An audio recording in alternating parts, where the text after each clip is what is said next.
Salamo e fase fululima. O le viinga i le tupu, ma le usu pese i le susana, ma le whanau ngā koru, o le salamo e awa awai, o le pese i le alofa. Ua puna mailo uloto i upu le lei, o te tautala atu i mea ua o whaia i le tupu, o lo ulau whaiva o le peni lea le tusi upu lima vave. Ua sili lava lo au le lei antali o tangata. Ua masaa ifo i ulau fofonga upu alofa. O le mea le whaamanui ai oe le antua e whaavavau.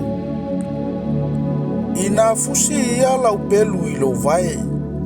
O oe nā le toa. O lo vi inga ma lo mamalu.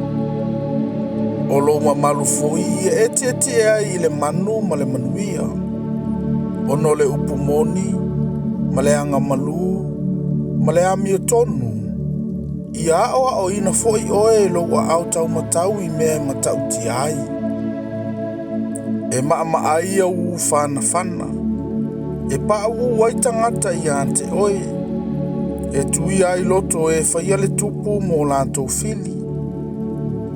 Lea tuae, o lou no foali e whaavavau lava lea. O le to'o o lou malo, o le to'o o le ami o tonu lea.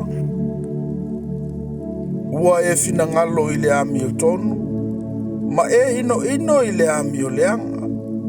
O le mea lea ua whaauina i oe le antua, o lou atua lava, i le sua o le fia, e sili lava i e tou te whaatasi. O ofu ma lava ua ni muro, ma aloe, ma kesia, mai maota ni fo elefane ua lantou whaafia ai i ante oe. O loo whaatasi o alo whafine o tupu ma e ua whaapelepele ina e oe. Ua tu maile masi ofo i lo i tu tau matau, ua ofu ia i le auro le lei mai o feira. Ina whaafongafonga mai ia, le alo whafine, ma sila, ma liliu mai o fofonga. Ia e whaangalo foi i lo nuu, ma le ainga o lo tama. Ona naunau ai lea o le tupu i lo la le lei. Awa o ia lava lo walii, ia e ifo i ante ia. E saule tama whawhine aturo ma le mea alofa. E o le antu i ante oe o e tamau a inga i le nuu. Ua matua matanga o fiele alofa fine o le tupu i totonu.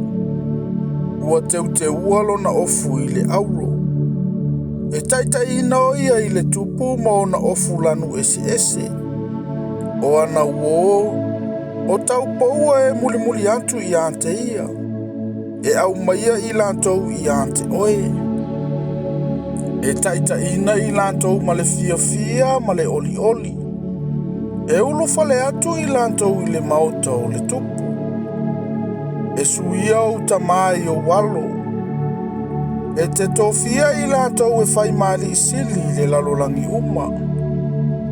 O te tautau atu lau suafa i au ngā tupulanga uma lava, o le mea le vivi atu ai tangata i ante oe, e whaavavau lava.